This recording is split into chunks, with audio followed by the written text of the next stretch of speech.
Bismillahirrahmanirrahim. Assalamualaikum warahmatullahi wabarakatuh.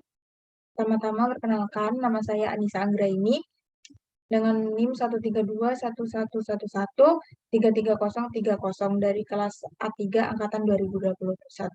Di sini saya akan menjelaskan anatomi dan fisiologi dari sistem respirasi.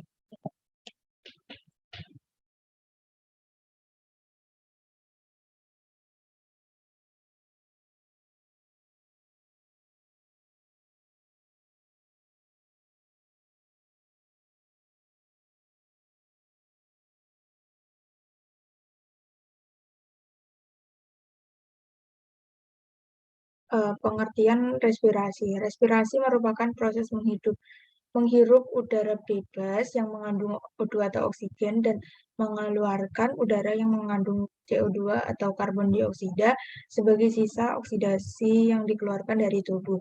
Proses menghirup oksigen ini disebut inspirasi, sedangkan proses mengeluarkan karbon dioksida disebut ekspirasi.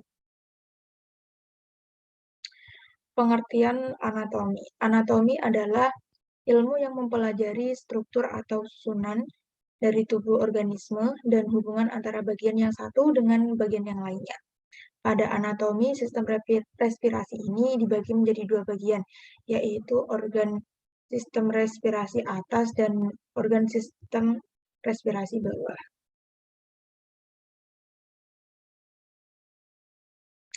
Yang pertama yaitu rongga hidung. Rongga hidung merupakan tempat masuknya udara pernapasan pertama kali. Terdapat rambut hidung dan mukus. Di dalam hidung terjadi penyaringan dan penghangatan udara. Rongga hidung atau nasal terdiri dari dua bagian, yaitu bagian eksternal dan internal.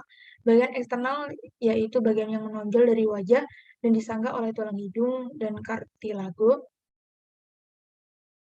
dilindungi otot-otot dan kulit, dan dilapisi oleh membran mukosa. Lapisan dalam terdiri dari selaput lendir yang berlipat-lipat yang dinamakan karang hidung atau concha nasalis yang berjumlah 3 buah. Yang pertama ada concha nasalis inferior atau karang hidung bagian bawah. Yang kedua ada concha nasalis media atau karang hidung bagian tengah. Dan yang ketiga ada concha nasalis superior atau karang hidung bagian atas.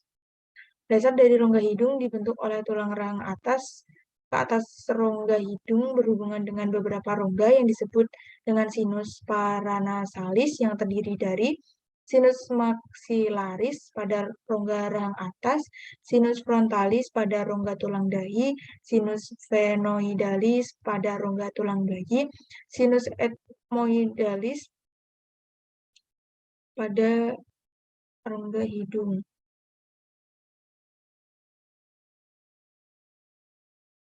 Yang selanjutnya ada faring.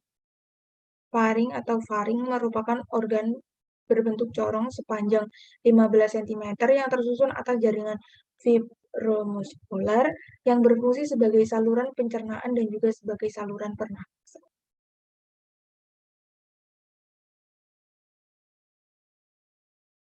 Faring merupakan organ tubuh tempat persimpangan antara jalan pernapasan dan jalan makanan. Terdapat di bawah dasar tengkorak, di belakang rongga hidung dan mulut, sebelah depan ruas tulang leher. Faring dibagi menjadi 3 bagian, yaitu nasofaring atau satu-satunya bagian faring yang hanya dapat dilalui oleh udara.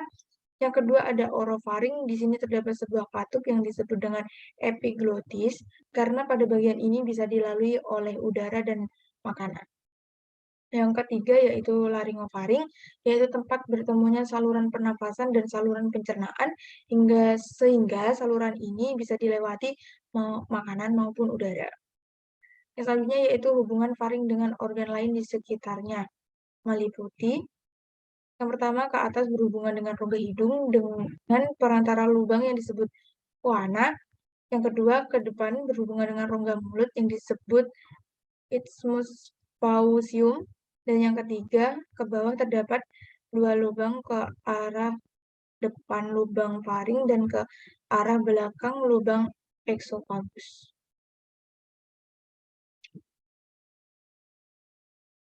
Yang selanjutnya ada laring. Laring terdiri dari 5 tulang rawan, yaitu antara lain Yang pertama kartilago tiroid, yaitu ada 1 buah, terletak di depan jakun, sangat jelas bila diperhatikan pada pria. Yang kedua ada kartilago aritianoid, berjumlah 2 buah yang berbentuk bekar. Yang ketiga kartilago krikoid yang berjumlah 1 buah yang berbentuk cincin. Dan yang terakhir ada kartilago epiglotis yaitu 1 buah. Laring dilapisi oleh selaput lendir kecuali pada pita suara dan bagian epiglotis yang dilapisi oleh sel epitelium berlapis.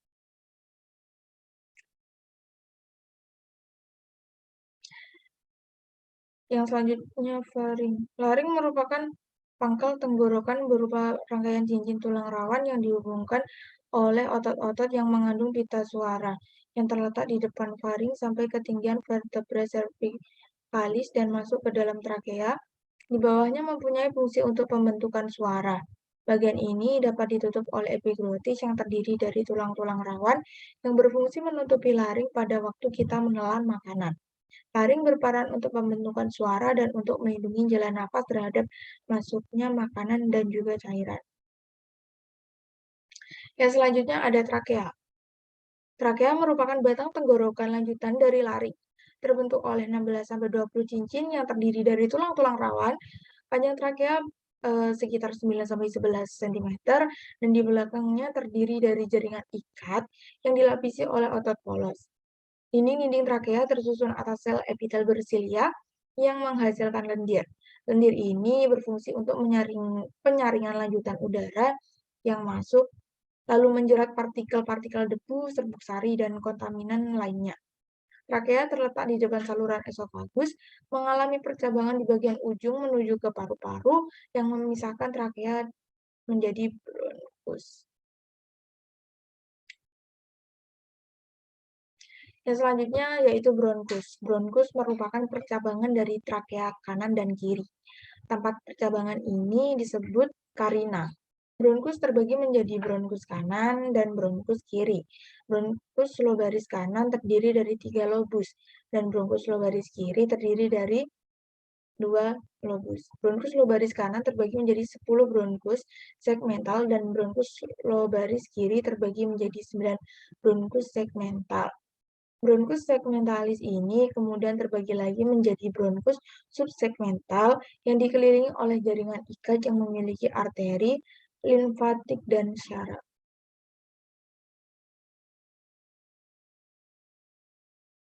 Yang selanjutnya yaitu paru-paru. Paru-paru merupakan organ berpasangan yang berbentuk kerucut yang ada di dalam rongga dada. Paru-paru dipisahkan satu sama lainnya oleh jantung dan mediastinum yang membagi rongga toraks menjadi 2 ruang yang berbeda secara anatomis.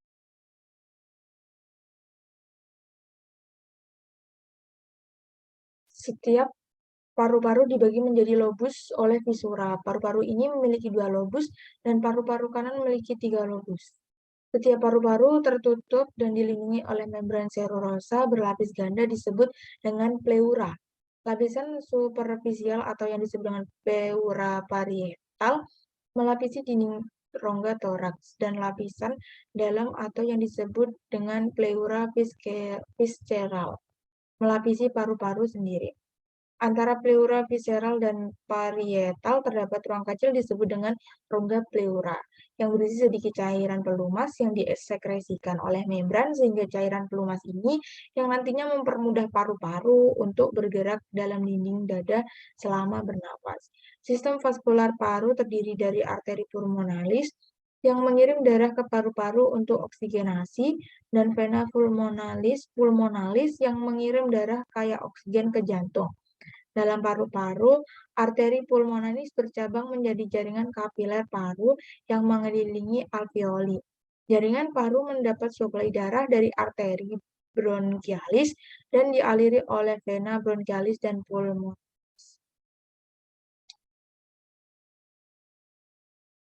Yang selanjutnya yaitu alveolus. Paru-paru pada orang dewasa mempunyai sekitar 300 juta alveoli yang menyediakan permukaan yang sangat besar untuk pertukaran gas. Alveoli berkumpul mengelilingi kantong alveolar yang bermuara ke dalam ruangan umum disebut atrium. Dinding pada alveoli merupakan lapisan tunggal sel epitel squamosa di atas membran basalis sangat tipis. Permukaan luar alveoli dilapisi oleh kapiler pulmonalis. Dinding alveolar dan kapiler membentuk membran respiratori. Dinding alveolar juga berisi sel yang mensekresi cairan yang berisi surfaktan, yaitu suatu cairan fosfolipid yang mencegah alveoli dari kekeringan. Selain itu, surfaktan berfungsi mengurangi tekanan dan mencegah dinding alveolus mengalami kolaps saat ekspirasi.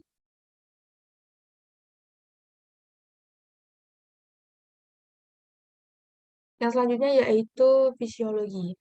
Pengertian dari fisiologi sendiri yaitu salah satu cabang dari ilmu biologi yang mempelajari tentang berlangsungnya sebuah sistem kehidupan secara normal pada suatu individu.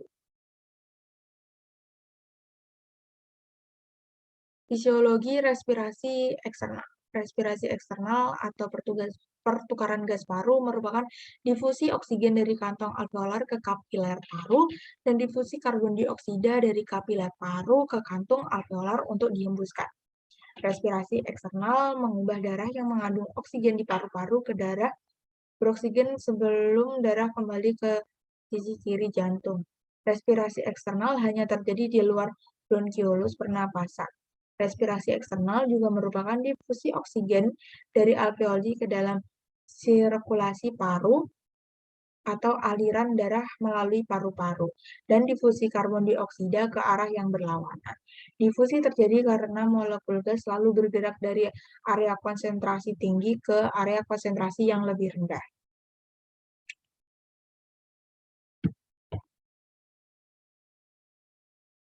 Masih di fisiologi respirasi eksternal, pernapasan pulmoner paru terdiri atas 4 proses, yaitu ventilasi pulmoner atau gerakan pernapasan yang menukar udara dalam alveoli dengan udara luar.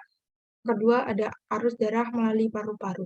Darah yang mengandung oksigen masuk ke seluruh tubuh, karbon dioksida dari seluruh tubuh masuk ke paru-paru. Yang ketiga, distribusi arus udara dan arus darah sedemikian rupa dengan jumlah yang tepat yang bisa dicapai untuk semua bagian. Dan yang terakhir ada difusi gas yang menghembus membran alveoli dan kapiler karbon dioksida yang lebih mudah berdifusi daripada oksigen. Dan yang selanjutnya yaitu respirasi internal. Respirasi internal menggambarkan pertukaran oksigen dan karbon dioksida antara darah dan sel jaringan. Sel memanfaatkan oksigen saat membuat sumber energi utama sel yaitu ATP. Konsentrasi oksigen dalam darah mengalir dari jaringan, lalu kembali lagi ke jantung digambarkan sebagai terdeoksigenasi. Pergerakan gas O2 mengalir dari alveoli masuk ke dalam jaringan melalui darah, sedangkan karbon dioksida mengalir dari jaringan ke alveoli.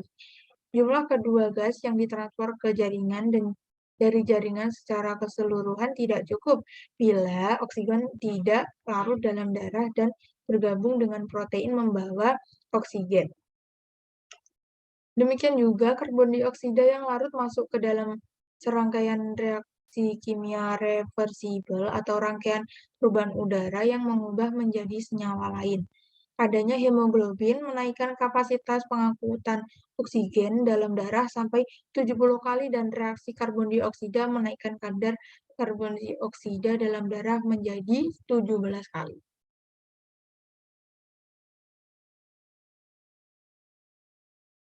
Dan selanjutnya yaitu inspirasi. Inspirasi bisa disebut juga dengan inhalasi, yaitu proses pemasukan udara ke paru-paru. Otot inspirasi utama yaitu diafragma dan otot intercostaleterna, yaitu sebelum inspirasi dimulai, otot-otot pernapasan berada dalam keadaan lemas, tidak ada udara yang mengalir, dan tekanan intraalveolus setara tekanan atmosfer. Inspirasi terjadi saat tekanan intraalveolus berada di bawah tekanan atmosfer. Jadi, inspirasi ini dibagi menjadi dua lagi, yaitu pernapasan dada dan pernapasan perut. Pernapasan dada yaitu terjadi bila otot antar tulang rusuk berkontraksi sehingga rongga dada mengembang, mengakibatkan volume paru-paru membesar dan tekanan mengecil sehingga udara dari luar masuk ke paru-paru agar tekanan dalam paru-paru dan udara luar sama. Yang selanjutnya yaitu pernafasan perut, terjadi ketika otot perut berkontraksi menyebabkan diafragma mendatar sehingga rongga dada membesar, mengakibatkan tekanan dalam paru-paru mengembang, volume paru-paru membesar, lalu udara dari luar masuk ke dalam paru-paru.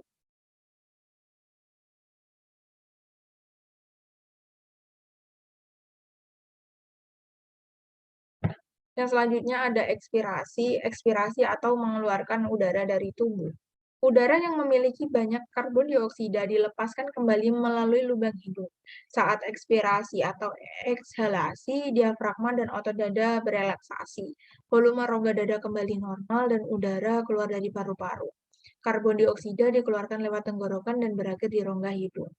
Mekanismenya yaitu di pernafasan dada, otot antar tulang rusuk merelaksasi sehingga rongga dada mengempis kembali ke semula, mengakibatkan tekanan dalam paru-paru membesar sehingga volume paru-paru mengecil. Lalu hal ini menyebabkan tekanan udara dalam paru-paru lebih besar dibandingkan tekanan udara luar sehingga udara luar bisa keluar. Yang selanjutnya yaitu pernafasan perut. Otot perut melakukan relaksasi sehingga diafragma melengkung, rongga dada mengecil, lalu paru-paru mengempis, tekanan udara di dalam paru-paru membesar sehingga volume mengecil dan udara dapat keluar dari tubuh.